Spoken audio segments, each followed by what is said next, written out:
Hello friends, welcome to my channel. कैसे हैं आप सभी? आई होप आप सब बहुत ही अच्छे होंगे और बहुत ही अच्छे से अपनी स्टडी को कर रहे होंगे। और मैं भी अपनी स्टडी को अच्छे से करने की कोशिश ही कर रही हूँ। एग्ज़ाम्स में हमारे अब बहुत ही कम दिन है, तो हमें बहुत अच्छे से पढ़ने की ज़रूरत है। हालांकि मेरी स्टडीज़ तो अभी काफ़ी दिनों से बहुत ज़्यादा मिस हो रही थी, क्योंकि कुछ फैमिली प्रॉब्लम्स के चक्कर में। लेकिन अब मैं वापस कोशिश कर रही हूँ कि मैं अपना शेड्यूल को वापस मेंटेन करूँ और अच्छे से अपने स्टडी पे फोकस करूँ। यहाँ मैं सुबह 4 बजे ही उठ गई थी। मैं कोशिश करती हूँ कि मैं जितनी जल्दी उठ पाऊँ उतनी जल्दी मैं अपना डे स्टार्ट करूँ, बिकॉज़ अगर हम जल्दी उठते हैं तो हमारा दिन उतना ही जल्दी स्टार्ट होता है और हम फिर अपना शेड्यूल को कंटिन्यू कर सकते हैं।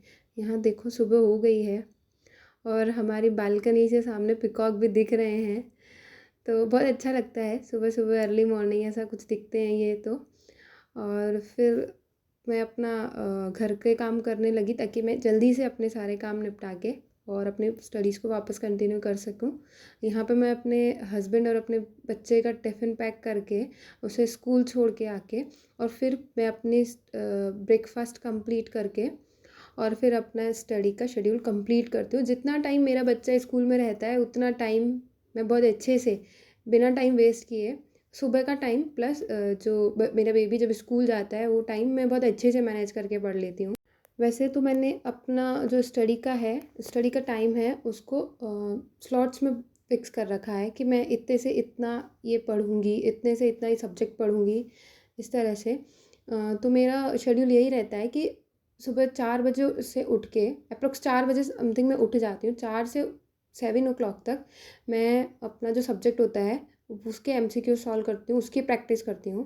फिर उसके बाद में मैं अपना 2 आवर्स में, आई मीन 9:30 तक, 2.5 आवर्स में मैं अपना पूरा घर का काम कंप्लीट करके अपने बेबी को स्कूल छोड़ के अपना ब्रेकफास्ट भी फिनिश करके वापस से अपना सेकंड स्लॉट स्टार्ट करती हूँ।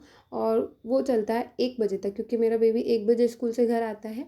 उसके बाद में मैं अपना लंच करती हूँ और फिर थोड़ा रेस्ट करती हूँ। उसके बाद अगेन 3 से 5 का जो स्लॉट है उसमें भी मैं फर्स्ट पेपर पढ़ती हूँ। और उसके बाद में मेरे हस्बैंड घर पे आ जाते हैं, तो फिर थोड़ा टाइम पास करके और फिर डिनर विनर करके मैं 8 o'clock पे वापस पढ़ने बैठती हूँ। और 8 o'clock से अप्रॉक्स 11 तक तो मैं पढ़ ही लेती हूँ।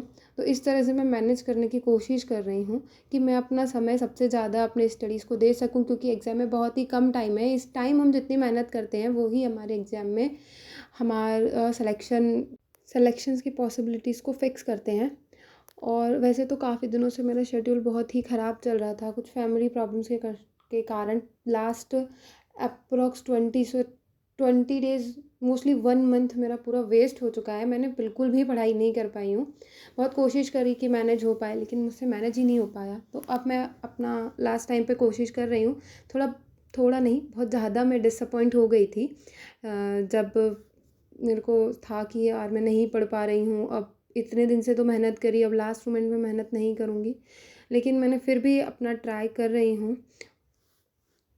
अब इस लास्ट मोमेंट में मैं सिर्फ एमसीक्यूज़ की ही प्रैक्टिस कर रही हूँ।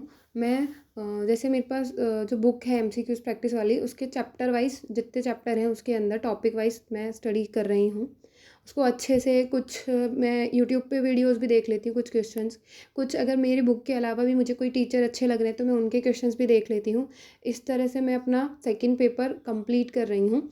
और जो मेरा फर्स्ट पेपर है उसको मैं टेस्ट दे रही हूँ। वो नेवरी सर की जो बुक आती है, एक टेस्ट बुकलेट जिसके अंदर 3 बुक्स थी, उससे मैं अपनी स्टडी का रिवीजन कर लेती हूँ, ताकि मुझे आइडिया भी हो जाता है। मैं जो टेस्ट है शेड्यूल वाइज है, तो मैं पहले उसको स्केड्यूल के अकॉर्डिंग, आई मीन टॉपिक पहले दे रखे हैं और उसके बाद में उसका टेस्ट है, तो मैं उन टॉपिक को एक बार अच्छे से पढ़ लेती हूँ अपनी एमसीक्यू वाली बुक से। और सेकंड डे उस बुक का जो पेपर होता है जिसकी मैंने प्रिपरेशन करी उसको मैं सॉल्व कर लेती हूँ। तो इससे मेरा बहुत अच्छा रिवीजन भी हो रहा है, मेरा टेस्ट भी हो रहा है, मेरे सारी चीज़ें प्रॉपर चल रही है। और जो करंट अफेयर्स की बुक मैंने आप लोगों को बताई थी, नाथ पब्लिकेशन की, जो एग्ज़ाम से 1 मंथ पहले आती है, वो बुक विनोद स्वामी सर की, उन्होंने पब्लिकेशन चेंज कर लिया है, तो केसरी पब्लिकेशंस के नाम से केसरी पब्लिकेशंस की जो बुक है, विनोद स्वामी सर की। वो अच्छी बुक है, उसके अच्छे रिव्यूज़ भी हैं। हालाँकि मेरे को अभी वो बुक रिसीव नहीं हुई है, मैं राजस्थान से बाहर रह रही हूँ। अभी तो वो मैंने ऑर्डर कर दी है, शायद 20 तारीख तक वो मुझे मिलेगी।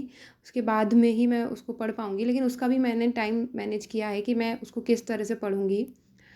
तो आप करंट अफ़ेयर्स उस बुक से पढ़ सकते हैं। और ये सभी अपडेट देने के लिए आज मैंने ये जो वीडियो है वो बनाया है।